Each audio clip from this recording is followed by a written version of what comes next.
Welcome to today's Explainer. We're diving into a massive 173-year legislative roller coaster.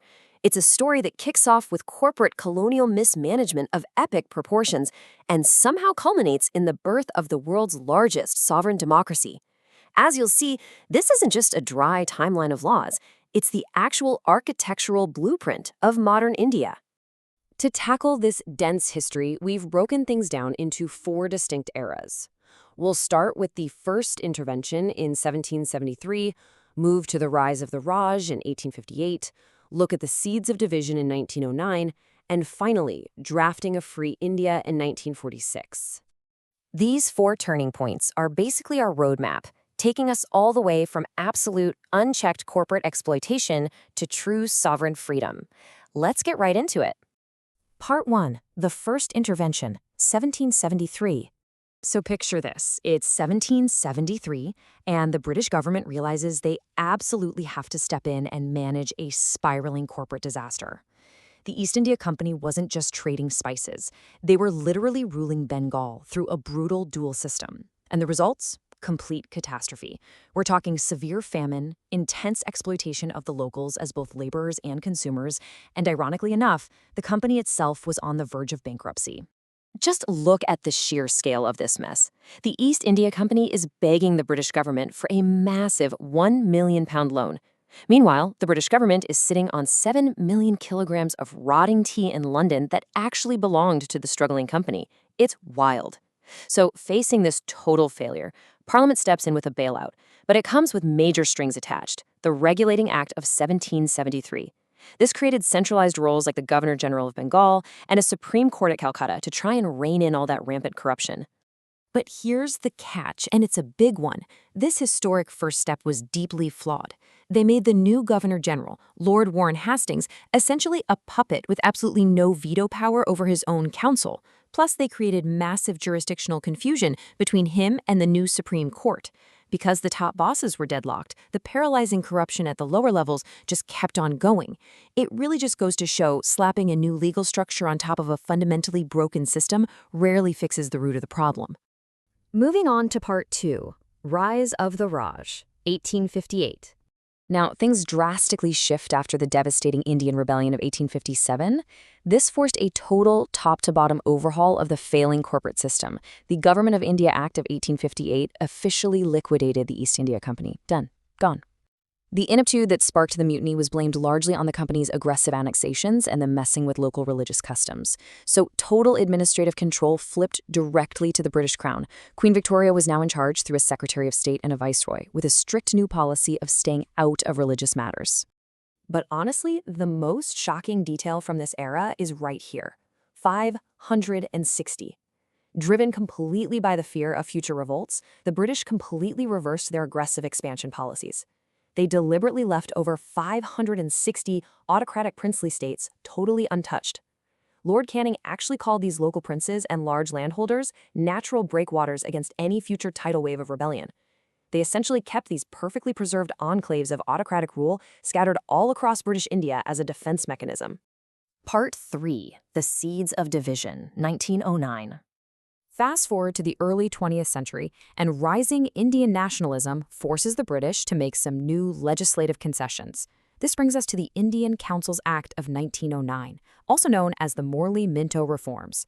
The stated goal here was to expand Indian participation in government. But looking at the actual laws, we really have to ask, did this actually mean true self-governance, or was there a catch? Well, on paper, the numbers looked fantastic. The Central Legislative Council blew up from 16 to 60 members. Provincial councils got non-official majorities, and members could finally discuss the budget and public interest matters. But here is the massive catch. The elections were entirely indirect. Local bodies elected an electoral college, who elected provincial members, who then elected central members. Oh, and absolutely no discussions on foreign policy were allowed. Make no mistake, the real, substantive power stayed firmly and completely in British hands. Even with those massive limitations, this act did mark a profound psychological shift. For the very first time, Indians were given membership to the Imperial Legislative Council. This breakthrough was highlighted by the incredibly historic appointment of Satyendra P. Sinha as the first Indian member of the Viceroy's Executive Council. That was a huge deal at the time. Crucially, though, this era also introduced something deeply consequential: separate electorates. This was a British response to a 1906 deputation. Under this new system, specific constituencies were earmarked exclusively for Muslims, and only Muslims could vote for those representatives. This legally established communal representation in Indian politics.